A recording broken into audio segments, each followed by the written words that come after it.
జమ్ము ఏది అయినా ట్రై చెయ్యి ఆచి చికెన్ మసాలా. ఆచి చికెన్ మసాలా. నమస్తే, తెలుగు వన్ న్యూస్కి స్వాగతం. తమిళనాడులో టీవీకే పార్టీ అధినేత విజయ్ ప్రమాణ స్వీకారానికి ఏర్పాట్లు జరుగుతున్నాయి. 7వ తేదీన రేపు ఆయన ప్రమాణ స్వీకారం చేయబోతున్నారు. ఆయనతో పాటు కేబినెట్ మంత్రులు 9 మంది ప్రమాణ స్వీకారం చేసే అవకాశం ఉందనేది ఇప్పటివరకు తమిళనాడు నుంచి మనకు వస్తున్నటువంటి వార్త. అయితే విజయ్కి టీవీకే పార్టీకి 108 సీట్లు వచ్చాయి. మిగతా 10 ఎక్కడి నుంచి అనేది చర్చ. మిగతా 10లో నిన్నటి నుంచి రకరకాల వార్తలు నడుస్తున్నాయి. కాంగ్రెస్ తర్వాత వామపక్ష పార్టీలు, ఇంకా కొన్ని పార్టీలు, మిగతా పార్టీల ఈ వార్తలు నడుస్తున్న క్రమంలోనే సడన్గా ఈరోజు తెర మీదకి వచ్చింది.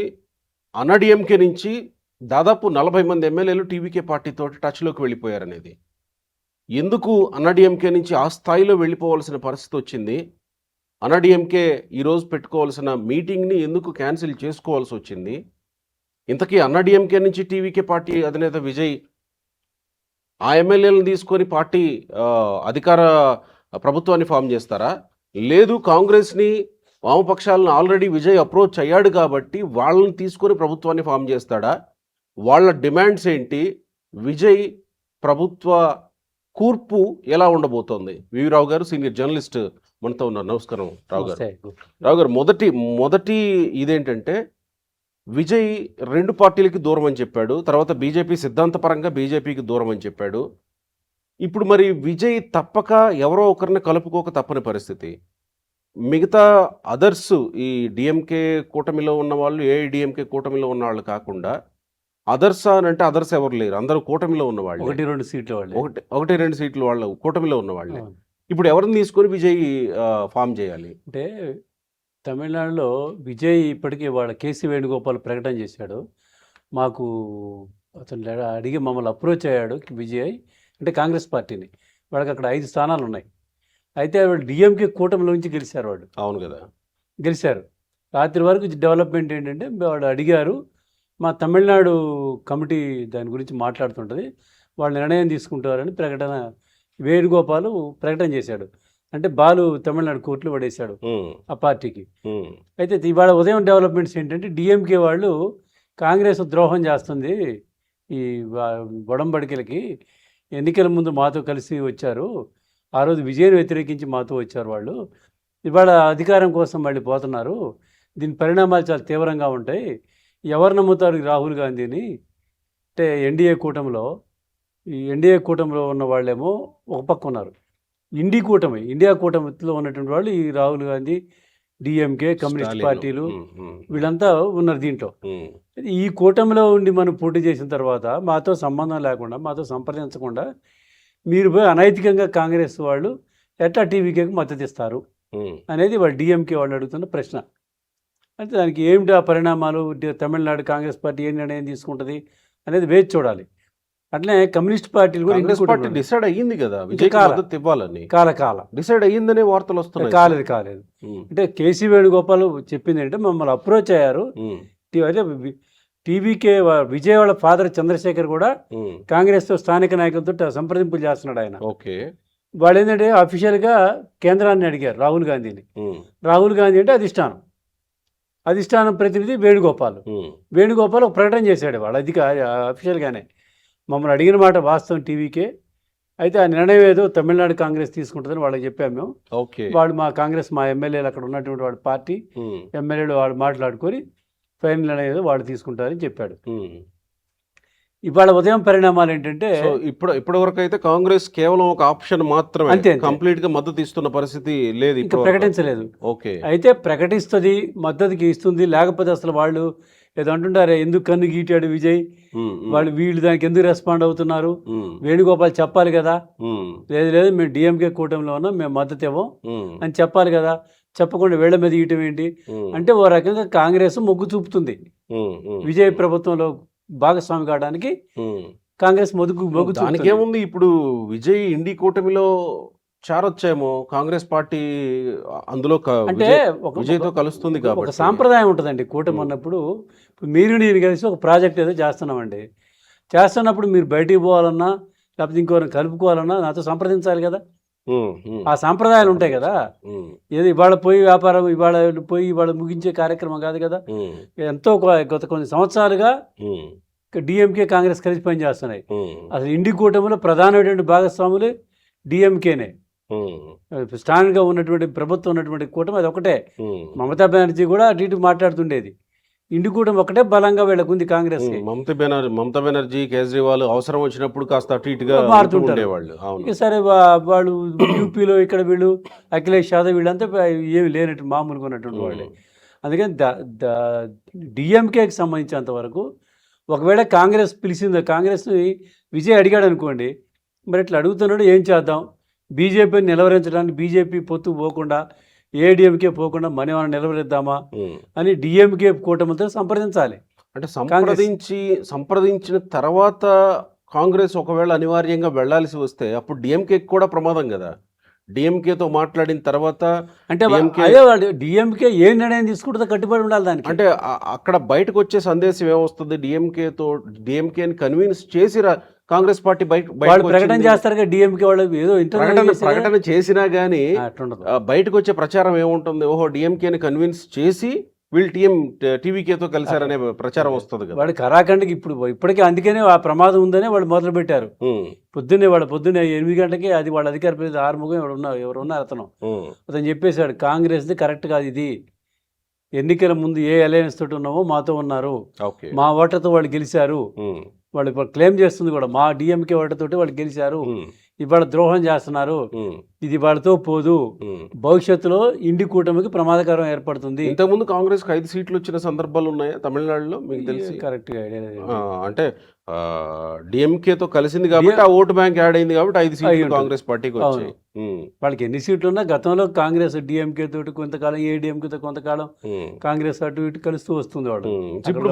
ఇప్పుడు మరి కాంగ్రెస్ 5 సీట్లు ఒక ఆప్షన్ మాత్రమే, వాళ్ళ ఒక్క 5 సీట్లతోటి కూడా వచ్చేది లేదు వాళ్ళకి. ఇంకొక ఆప్షన్ ఏంటంటే డిఎండికే విజయకాంత్ భార్య ఉంది కదా, ఆమె గెలిచింది ఒక సీట్ ఒకటి, ఆమె నా సోదరుడే విజయ్ని మొదలుపెట్టిన అప్పుడే. అంటే వీళ్ళంతా అధికారాన్ని పంచుకోవడం కోసం ఒకళ్ళిద్దరు. మరి కమ్యూనిస్ట్ పార్టీలకు కూడా 2 సీట్లు ఉన్నాయి.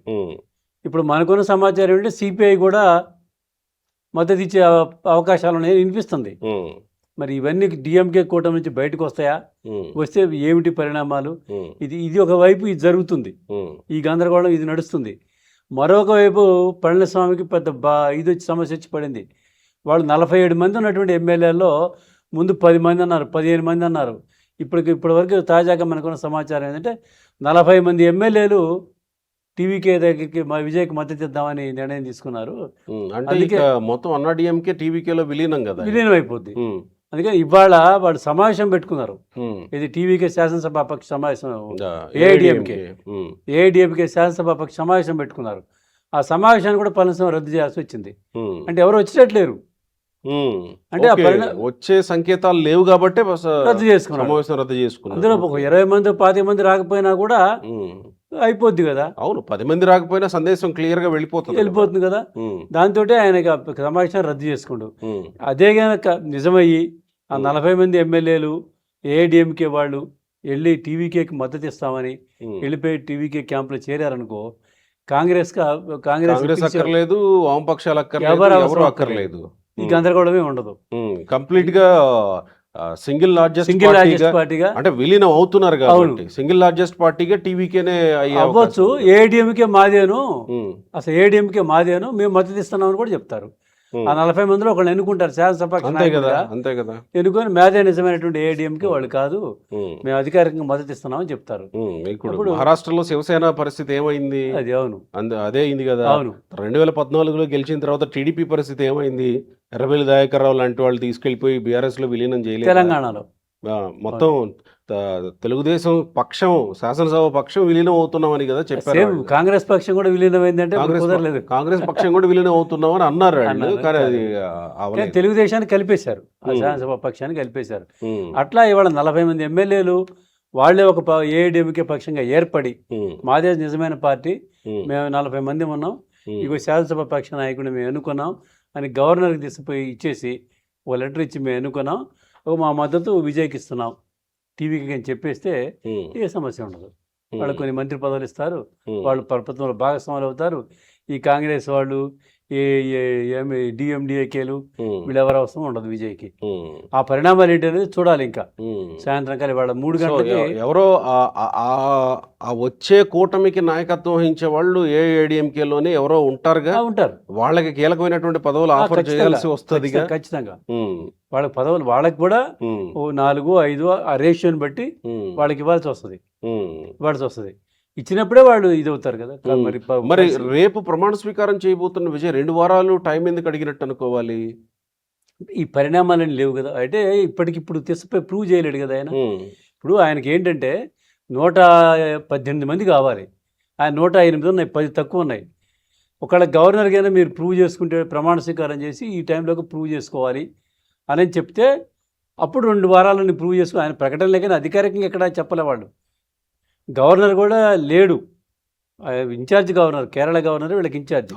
ఆయన వాడు వస్తున్నాడు ఇది చెన్నైకి. 3 గంటలకి గవర్నర్ అపాయింట్మెంట్ ఇచ్చారు. ఈయన కలిసి క్లెయిమ్ చేసుకుంటాడు, నేను ఇంతమంది ఉన్నారు నాకు, నన్ను పిలవండి. ఓకే, అంటే రేపు ప్రమాణ స్వీకారం చేసిన తర్వాత 2 వారాల టైం అక్కర్లేదు కదా ప్రభుత్వాన్ని ఫామ్ చేయడానికి. అంటే నెగోషియేషన్స్ ఇంకా కొనసాగాల్సి వస్తే టైం తీసుకుంటారు. ఇప్పుడు సాయంత్రం కల్లా ఏడీఎంకే 40 మంది ఎమ్మెల్యేలు వెళ్ళి మేము టీవీకేకి మద్దతు ఇస్తున్నాము, విజయానికి మేము మద్దతు ఇస్తున్నాము అని గవర్నర్ గారికి కలిసి చెప్తే ఏ అవసరం ఉండదు. ఇక రేపే మంత్రులు కూడా ప్రమాణ స్వీకారం చేసి మొత్తం అంతా కేబినెట్ ప్రభుత్వాన్ని రేపే చేసుకుంటాడు ఆయన, రేపే చేసుకుంటాడు. ఇప్పటి వరకు తన పార్టీ వాళ్ళని చేసుకుంటాడు. ఒకవేళ వాళ్ళు వచ్చి ఈ కార్యక్రమాలు అనేది రేపే చేసుకుంటాడు వాళ్ళని కూడా. మన దగ్గర చూసాం కదా 2014లో తెలుగుదేశం పార్టీ తరఫున గెలిచినటువంటి తలసాని శ్రీనివాస్ యాదవ్ సైలెంట్గా వచ్చి గవర్నర్ దగ్గర కూర్చున్నాడు ప్రమాణ స్వీకారం రోజు. అందరూ ఆశ్చర్యపోయారు. కేసీఆర్ ప్రమాణ స్వీకారం చేస్తాడు, తెలుగుదేశం ఆయన మంత్రిగా ప్రమాణ స్వీకారం చేశాడు. అట్లా ప్రమాణ స్వీకారం రేపు వాడు సాయంత్రం 3 గంటలకి ఏదైనా తెలిసిపోద్ది. గవర్నర్ కలుస్తున్నారు విజయ్. అంటే నేను నన్ను పిలవండి, నేను ఇది చేస్తానని చెప్తే ఓకే చెప్తారు. ఇవన్నీ ఫార్మాలిటీ చేసుకోవడమే తప్ప అన్ని ఏర్పాట్లన్నీ జరుగుతూనే ఉంటాయి. అది మరి విజయ్ తరపున ఈ కార్యక్రమాలన్నీ నిర్వహించడానికి ఎవరు, అంటే విజయ్ నేరుగా వెళ్ళి అందరితో సెంగోటి అని ఒక సీనియర్ నాయకుడు ఉండే వాళ్ళ పార్టీలో చేరాడు. ఆయన చేరాడు, ఆయన సీనియరు. ఈ అధికారిక వ్యవహారాలు ఇవన్నీ అతను చూస్తున్నాడు ప్రస్తుతానికి. ఈ వ్యవహారాలన్నీ అతనే చూస్తున్నాడు. వాళ్ళకి అంతా ఇదేం పరిస్థితి లేదు. విజయ్ కూడా కొంతమంది సీనియర్లు ఏఐడిఎంకే నుంచి డిఎంకే నుంచి వచ్చిన వాళ్ళు ఉన్నారు. ఆయన ఎవరు 10 సార్లు వరుసగా గెలుస్తూ వస్తున్న ఆయన ఒక ఆయన టీవీకీలో జాయిన్ అయ్యి టీవీకేలో గెలిచాడు ఈ ఎలక్షన్స్ లో. అందుకని వాళ్ళు సీనియర్లు ఉన్నారు. ఇప్పుడు ప్రభుత్వాన్ని నడపాలంటే వాళ్ళకి అడ్వైజర్స్ ఉంటారు, రకరకాల పెట్టుకుంటారు. ఇవన్నీ ఫార్మాలిటీస్ అన్ని కూడా గవర్నర్ ఆఫీస్ వాళ్ళే చూస్తుంటారు. రాజకీయంగా చూసినప్పుడు వ్యూహాత్మకంగా విజయ్ ఒంటరిగా వెళ్ళి గెలవడంలో సక్సెస్ అయ్యాడు, అంతవరకు ఓకే. కానీ ప్రభుత్వాన్ని ఏర్పాటు చేసి నడిపించాలి అంటే సెంట్రల్ గవర్నమెంట్ సపోర్ట్ ఉండాలి కదా. సో ఇప్పుడు ఏఐఏడిఎంకేలో నుంచి కాకుండా కొంత అందులో బీజేపీ కూడా కలిసి ఉంది కాబట్టి, సరే ఒక ఎమ్మెల్యే గెలిచాడు అనుకోండి, అది వేరే విషయం. అది కూడా ఎన్డీఏ కూటమిలో భాగమై ఉంది కాబట్టి విజయ్ ఏమన్నా ఎన్డీఏ వైపు మొగ్గు చూపితే కొంత ప్రభుత్వాన్ని నడుపుకోవడానికి వెసులుబాటు ఉంటుంది ఆయనకి అనేది రాజకీయంగా చూసినప్పుడు వినిపిస్తున్నటువంటి ఒక ఈ నడుస్తున్న చర్చ. సో ఇప్పుడు విజయ్ అఫ్కోర్స్ ఎన్డీఏలో లేకుండా ప్రభుత్వాల్ని స్టాలిన్ నడిపాడు, కేజ్రీవాల్ నడిపాడు, మమతా బెనర్జీ నడిపింది, ఇంకా చాలామంది నడుపుతూనే ఉన్నారు. రేవంత్ రెడ్డి నడపట్లేదా, అటు కేరళలో విజయన్ నడపలేదా, చాలామంది నడుపుతూనే ఉన్నారు. సో వీళ్ళ పంథానే అనుసరిస్తే విజయ్కి మంచిదన్నట్ట, లేదా ఎన్డీఏకి ఏదన్నా కాస్త దగ్గరగా ఉండేలాంటి, ఇప్పుడు జగన్మోహన్ రెడ్డి పరిస్థితి చూసాం కదా 2019 నుంచి 24 వరకు, అలాంటి పరిస్థితిని కొనసాగిస్తూ విజయ్ ప్రభుత్వాన్ని నడిపితే మంచిదా, నడపాల అంటే పూర్తిగా ఎన్డీఏలో విలీనం ఎన్డీఏలో కలవకపోయినా? ఇప్పుడు 2-3 పరిస్థితి ఇప్పుడు మనం మీరు చెప్పిన రాష్ట్రాలను బట్టి చూస్తే కేరళకు తెలంగాణకు తేడా ఉంది. ఏది కేంద్ర ప్రభుత్వంతో సమన్వయం చేసుకోవడంలో. కేసీఆర్ కూడా గతంలో బీజేపీ తోటి సమన్వయం లేదు, బీజేపీ విధానాలను ఎప్పుడు వ్యతిరేకిస్తుండేవాడు. అదే కదా మన కవిత చెప్పింది, బీజేపీతో సక్రమంగా ఉంటే రాష్ట్రం ఎట్లుండేది కాదు, అవును, అవును, ఇది మన పాలమూరు ఎత్తిపోతలు అయిపోయేది అవును, అని చెప్పింది ఆమె కవిత. ఉమ్, అంటే బీజేపీ రాజకీయ విధానాలతోటి ఉమ్, యుద్ధం చేసి ఇప్పుడు తమిళనాడులో బీజేపీ అంత ఫోర్స్ కాదు, ఒక చిన్న పార్టీ. ఆ పార్టీతోటి యుద్ధం చేసి ఆ పార్టీ ఈ విజయ్తోటి యుద్ధం చేసే పరిస్థితి లేదు అక్కడ. అవును, అందుకని ఆ ఘర్షణ వాతావరణం ఏర్పడదు. ఎప్పుడు ఘర్షణ వాతావరణం అంటే ఇప్పుడు కేరళ ప్రభుత్వం, ఓకే, కేరళ స్థానిక బీజేపీ నాయకులు, కేరళ ప్రభుత్వం విధానపరమైనటువంటి వైరుధ్యం ఉంది కాబట్టి ఆ రెండు పార్టీలకి, సిపిఎంకి బీజేపీకి విధానపరమైన వైరుధ్యం ఉంది. ఆ వైరుధ్యం కనపడింది అక్కడ. Right right. ఇప్పుడు కేరళలో ఢిల్లీలో కూడా అరవింద్ కేజ్రీవాల్ బీజేపీ పోటాపోటీగా ఉన్నాయి కాబట్టి ఆ విధానపరమైన వైరుధ్యాలు వచ్చినప్పుడే లెఫ్టినెంట్ గవర్నర్ విషయంలో కూడా అంత ఫైట్ జరిగింది. పైగా ఇంకోటి ఏంటంటే ఆ లెఫ్టినెంట్ గవర్నర్ యుద్ధం చేయడానికి బీజేపీ టార్గెట్ హెడ్ క్వార్టర్లో వేరే పార్టీ ప్రభుత్వంలో మనం ఉండాలని టార్గెట్ పెట్టుకున్నారు. అట్లా టార్గెట్ పెట్టుకున్నప్పుడు యుద్ధం మొదలవుద్ది. మమతా బెనర్జీ వాళ్ళతో కలిసి పనిచేసింది కదా. ఒకప్పుడు 2011 ఎన్నికల్లో బీజేపీతో కలిసి అసెంబ్లీలో పోటీ చేస్తే అప్పుడు జ్యోతిబాస్ అన్నాడు.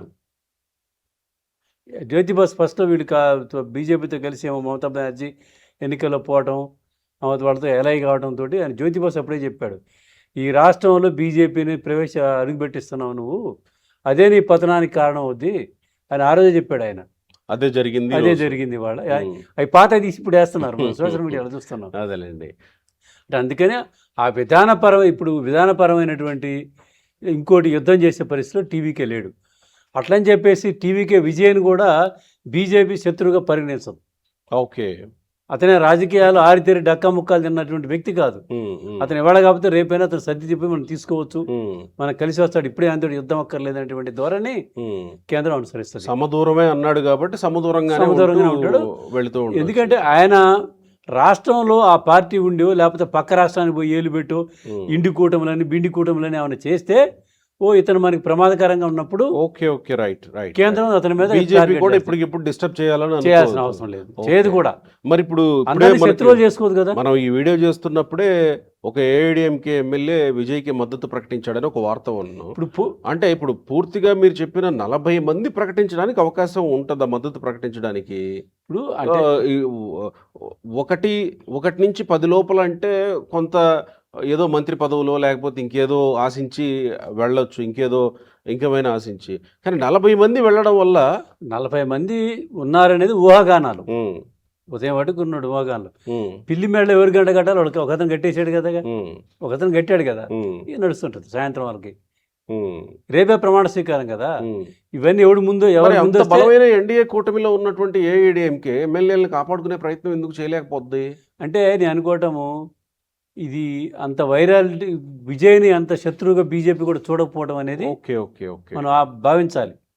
ఎందుకంటే విజయ ప్రభుత్వం ఏర్పాటు చేయకుండా నిలవలేనటువంటి పరిస్థితి కేంద్రానికి లేదు. అది ఆపితే ఆగేది కూడా కాదు, ఎవరో ఒకళ్ళు మద్దతు ఇస్తారు.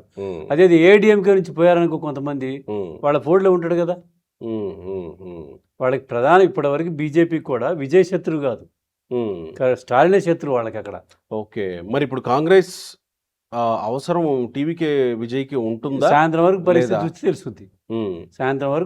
చూస్తే తెలుస్తుంది. మరి ఇప్పుడు ఈ పరిస్థితి అంతా చూసి కాంగ్రెస్ వాళ్ళు కూడా తెలివిగా మేము ఇవ్వదలుచుకోలేదు, మీ ఇంటి కూటమిలో ఉంటే గౌరవం ఉంటుంది. ఓకే, కాంగ్రెస్ తన గౌరవాన్ని కాపాడుకోవాలి. ఇప్పుడు అటు నుంచి ఎలాగ వస్తున్నారు కదా, రైట్, ఏడీఎంకే నుంచి ఎలాగ వస్తున్నారు, ఎలాగ విజయ ప్రభుత్వం ఏర్పాటు చేస్తాడు. ఇప్పుడు 5 సీట్లు వాళ్ళకి అక్కర్లేదు కదా, ఉన్న పరువును పోగొట్టుకోవడం, నీకున్న మర్యాదను పోగొట్టుకోవడం తప్ప ఇంకోటి లేదు. ఇప్పటికైనా వాళ్ళకి ఒక ఇది ఉంది, ఒక ఛాన్స్, ఒక ఆప్షన్ ఉంది. లేదు మేము ఇంటి కూటమిలో ఉన్నాము, థ్యాంక్ యూ విజయన్ అడిగినందుకు ధన్యవాదాలు, కానీ మేము కూటమి కట్టుబడి ఎన్నికల ముందు పోయాం, ఎన్నికలైన తెల్లవారే మీతో మద్దతు ఇస్తామంటే అది అనైతికం అవుతుందని చెప్పుకుంటే గౌరవం ఉంటుంది. గౌరవాన్ని కాపాడుకోవాల్సిన ఇది బాధ్యత కాంగ్రెస్ పార్టీకి, రాహుల్ గాంధీకి ఉంది. ఇప్పటికే వాళ్ళు అయిపోయారు. వాళ్ళు కాంగ్రెస్ పార్టీ తీసుకున్నట్టు ఏది కేసీ వేణుగోపాల్ ప్రకటనతో కాంగ్రెస్ పరువు కాస్త గంగలో కలిసింది తమిళనాడులో. రైట్, సాయంత్రం ఇంకా పరిణామాల మీద మాట్లాడదాం. Thank you.